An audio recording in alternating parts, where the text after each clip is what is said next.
আজ আমি খুব সুন্দর হেলদি একটা জলখাবার রেসিপি আপনাদের সাথে শেয়ার করব। নমস্কার, আমি মাধবী। আপনারা এখন দেখছেন রান্না ভালোবাসি। আজ আমাদের রেসিপিতে থাকছে হেলদি আর টেস্টি সকালের জলখাবার। চলুন তাহলে এখন আমরা সেটা কিভাবে বানাবো তাই দেখে নেব। এই রেসিপি বানানোর জন্য আমি 2 রকমের বেল পেপার নিয়েছি, লাল আর হলুদ, আর ক্যাপসিকাম নিয়েছি। এখন এই যে হলুদ বেল পেপার, ওটা আমরা সুন্দর করে কেটে নেব। তার জন্য এই পেছনের দিকটা কেটে বাদ দিয়ে দেব। বাদ দেওয়ার পর দেখুন আমি কিভাবে কাটছি। এই যে এই মোটার দিকের অংশটা এইভাবে কেটে বাদ দিয়ে দেব। দিয়ে ভেতরে যে বীজের অংশটা থাকে ওটা এইভাবে ছুরি দিয়ে কেটে এইভাবে কেটে দেব। কেটে বার করে দিতে হবে। দেওয়ার পর এই যে বেল পেপারটা থাকলো, এটা এখন রিং রিং করে আমি কেটে নেব। দেখুন আমি কিভাবে কেটে নিচ্ছি। এই যে এইভাবে ধরবো আর এই যে এইভাবে রিং করে এখান থেকে যতগুলো রিং করা যায় ততগুলো এইভাবে কেটে নেব। একটু ভালো করে সাবধানে এইভাবে কেটে নেবেন। এই যে দেখুন এইভাবে আমি রিং করে নেব। এখান থেকে এই বেল পেপার থেকে আমি 3টে রিং বার করেছি। দেখুন এই যে এইভাবে এটা কেটে রেখে দেবেন। ব্যাস, এবার বাকি যে বেল পেপারটা থাকলো হলুদ, ওখান থেকে আমার পুরোটা লাগবে না, কিছুটা অংশ নিয়ে নেব। নিয়ে খুব ছোট ছোট করে একদম কুচি কুচি করে কুচিয়ে নেব, একদম চিকন চিকন করে। দেখুন যতটা ছোট করে কাটা যায় ততটা ছোট করেই এটা কেটে নেবেন। তারপর যখন ইয়েলো বেল পেপার কাটা হয়ে যাবে তখন নিয়ে নেব red bell pepper. Red bell pepper থেকেও কিছুটা অংশ নিয়ে নেব, নিয়ে এই রকম ছোট ছোট করে কেটে নেব। আপনারা যারা ভিডিওটা দেখছেন, আমি ততক্ষণে বেল পেপারগুলো এইভাবে ছোট ছোট করে কেটে নিচ্ছি। আর আপনারা চলুন ভিডিওটার মধ্যে একটা লাইক দিয়ে দিন। লাইক দিয়ে আমার ভিডিওটা কন্টিনিউ করুন। এই যে দেখুন লালটাও আমি পুরোটা নেব না, একদিকের একটা অংশ আমার প্রয়োজন মতো, আপনার যতটা প্রয়োজন হবে সেরকম পরিমাণে নিয়ে নেবেন। লাল বেল পেপারটাও যতটা সম্ভব এই ছোট ছোট করে কেটে নেব, যেভাবে হলুদটা কেটে নিয়েছি। তারপর সবুজটা নিয়ে নিলাম, সবুজ ক্যাপসিকাম, ওটাও ঠিক একইভাবে ছোট ছোট করে কেটে নিতে হবে। তারপর সেই সঙ্গে আমি কিছু পেঁয়াজ কেটে নেব একইভাবে ছোট ছোট করে, আর প্রয়োজন মতো কাঁচা লঙ্কা কেটে নেব। সেগুলো কাটা দেখালাম না।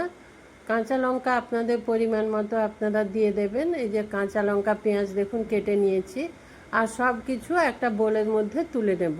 পেঁয়াজ তুলে নিচ্ছি, আর কাঁচা লঙ্কা দেখুন এখানে আমি 2টো কাঁচা লঙ্কা কেটে দিয়েছি। আপনারা এটা কীরকম পরিমাণে ঝাল পছন্দ করেন সেটা বুঝে লঙ্কাটা দেবেন।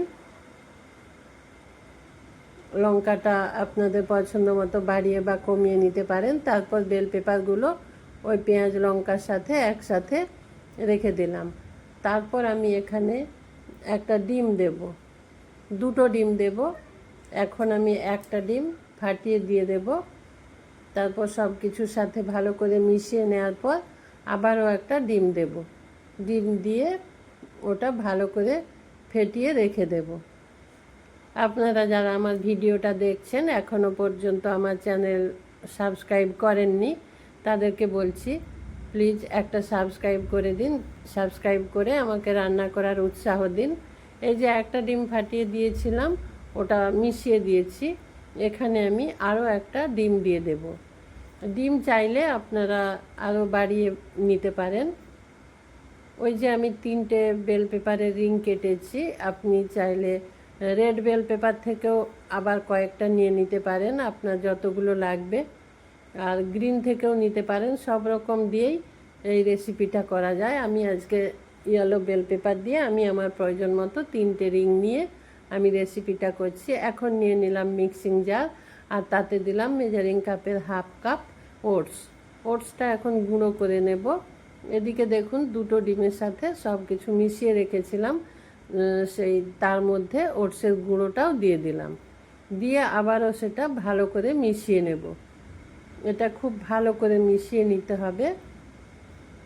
হ্যাঁ, আমি যেটা বলছিলাম, আপনারা যারা এখনও পর্যন্ত আমার চ্যানেলটা সাবস্ক্রাইব করেননি সাবস্ক্রাইব করবেন, আর পাশে থাকা বেল আইকনটা প্রেস করে দেবেন, তাতে আমার এই সুন্দর সুন্দর রেসিপির নোটিফিকেশানগুলো আপনারা পেয়ে যাবেন। আমি ওর মধ্যে দিয়ে দিলাম কালো মরিচের গুঁড়ো, যেটা গোলমরিচ বলি, আর প্রয়োজন মতো নুন দিয়ে ভালো করে এইভাবে মিশিয়ে নিতে হবে। এটা খুব ভালো করে মিশিয়ে নেব, ভেতরে যেন কোনো ডেলা ডেলা না থাকে ওটসের, সেই জন্য একটু সময় নিয়ে ভালো করে ফেটিয়ে নিতে হবে। ভালো করে মেখে নেওয়ার পর এটা 10 মিনিট ঢেকে রেস্টে রেখে দেব। তারপর 10 মিনিট পর আমি এটা বানাবো। আমি বলছি আপনাদের, বাচ্চাদের জন্য এটা খুব হেলদি একটা রেসিপি আর খুব মুখরোচক। বাচ্চারা খুব খুশি হয়ে এই রেসিপি খাবে, বা বড়রাও খুব পছন্দ করবে। বয়স্কদের জন্য ওটস ব্যবহার করেছি এখানে। ওটস তো আপনারা জানেন যে ফাইবারে একদম পরিপূর্ণ, সেই জন্য স্বাস্থ্যের জন্য খুব উপকারী একটা রেসিপি আজ আমি শেয়ার করলাম। এইভাবে এটা একবার বানিয়ে খাবেন, আর যদি ভালো লাগে অবশ্যই আমাকে কমেন্টে জানাবেন। এখন এখানে আমি তাওয়া বসিয়ে দিয়েছি, তাওয়ার মধ্যে বাটার দিলাম। বাটার দিয়ে এইভাবে দেখুন পুরোটা ভালো করে বাটারটা মিশিয়ে ছড়িয়ে দিলাম। এখানে আপনারা চাইলে বাটারের পরিবর্তে সাদা তেল কিংবা ঘিও ব্যবহার করতে পারেন। এখন ওই তাওয়ার মধ্যে 3টে বেল পেপারের ওই রিং বসিয়ে দেব। এই যে একটা একটা করে 3টে রিং বসিয়ে দিলাম। বসিয়ে দেওয়ার পর ওই যে ব্যাটার বানিয়ে নিয়েছি, ওই ব্যাটার থেকে এক হাতা করে নিয়ে প্রত্যেকটা রিংয়ের মধ্যে এইভাবে দিয়ে দেব। এটা দেখতেও এত সুন্দর যে বাচ্চাদের হাতে দিলে ওরা খেয়ে নেবে। একটু সস কিংবা একটু রায়তা কিংবা টক দই এগুলো দিয়ে খুব ভালো লাগবে। 1 গ্লাস লস্যিও দিতে পারেন সঙ্গে, সকালের জলখাবারে। খুব সুন্দর একটা রেসিপি। এটা সন্ধেবেলা চায়ের সাথেও আপনারা অনায়াসে খেয়ে নিতে পারবেন। 3 হাতা 3টের মধ্যে দিয়ে দিয়েছি। এখন দেখুন, এই দেখতে সুন্দর লাগার জন্য একটু ইয়েলো বেল পেপার, একটু রেড বেল পেপার সরু করে লম্বা করে কেটে ওপর থেকে দিয়ে দিলাম। আপনারা চাইলে এটা খুব ছোট ছোট করে কেটেও ওপর থেকে ছড়িয়ে দিতে পারেন, আর এর মধ্যে ধনে পাতা দিতে পারেন। একদিকটা হয়ে গেছে, আবার অপর দিকটা আমি উল্টে দিলাম। উল্টে দেওয়ার পর ওপর থেকে অল্প অল্প বাটার নিয়ে ওপরে একটু বাটার মাখিয়ে দেব। এই যে এইভাবে এদিকেও দেব, আবার উল্টো দিকটাতেও এইভাবে একটু বাটার দিয়ে দেব, তার জন্য আরও বেশি টেস্টি হবে।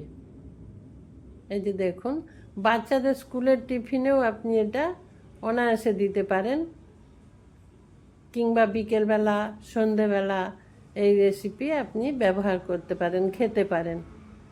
একদম হেলদি একটা রেসিপি, খুব সুন্দর, স্বাস্থ্যের জন্য খুব সুন্দর। আবার উল্টো দিকটাতে আমি বাটার দিয়ে দিচ্ছি। দেখুন, বাটার দিয়ে দিলাম, দিয়ে একটু লো টু মিডিয়াম ফ্লেমে ধীরে ধীরে এটা এইভাবে উল্টে পাল্টে ভেজে নিতে হবে, কারণ এটা মোটা। ভেতর পর্যন্ত যতক্ষণ না কুক হচ্ছে আমাদের এইভাবে একদিক উল্টে এটা ভালো করে কুক করে নিতে হবে। আর তার জন্য গ্যাসের ফ্লেম লো টু মিডিয়ামে রাখতে হবে, হাই ফ্লেমে দেবেন না, তাহলে পুড়ে যাবে। আমার রেসিপি কমপ্লিট হয়ে গেছে। একটা প্লেটের মধ্যে নিয়ে আমি এখন সার্ভ করব। আজকে আমি টক দইয়ের সাথে একটু বিট নুন আর গোলমরিচের গুঁড়ো মিশিয়ে সেটার সাথে এই রেসিপি সার্ভ করব। আপনারা চাইলে টমেটো সসের সাথেও সার্ভ করতে পারেন, টমেটো সস কিংবা চিলি সস। আপনারা সবাই এতক্ষণ আমার সাথে ছিলেন, সেই জন্য সবাইকে আমার অসংখ্য ধন্যবাদ আমার পাশে থাকার জন্য।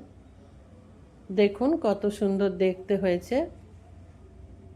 অবশ্যই এটা খুব টেস্টি হবে, একবার ট্রাই করবেন। আর যদি ভালো লাগে তাহলে লাইক, কমেন্ট আর বন্ধুদের সাথে শেয়ার করতে ভুলবেন না। আপনাদের কমেন্টের অপেক্ষায় রইলাম। ভালো থাকবেন সবাই, সুস্থ থাকবেন। নমস্কার।